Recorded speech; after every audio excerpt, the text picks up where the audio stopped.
In today's video, I'm going to teach you how to create a goal in Goodday. Let's get started by opening Goodday and going to your main workspace or workload view, where you usually see your tasks and projects. Once you're on that page, look toward the left side of the screen for a small plus sign. This plus sign is your main shortcut for creating new items in Goodday. It might be near your project list or your navigation panel, depending on your layout, but it should be clearly visible as a simple plus icon. Go ahead and click on that plus sign. When you click the plus sign, a small menu will appear with different options of what you can create, such as tasks, projects, and other items. From this list, look specifically for the option labeled Goal. This is the one we'll be using. Carefully select Goal to open the goal creation window.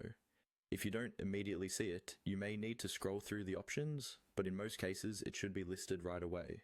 After selecting Goal, a new form or pop-up window will appear where you can type in all the details.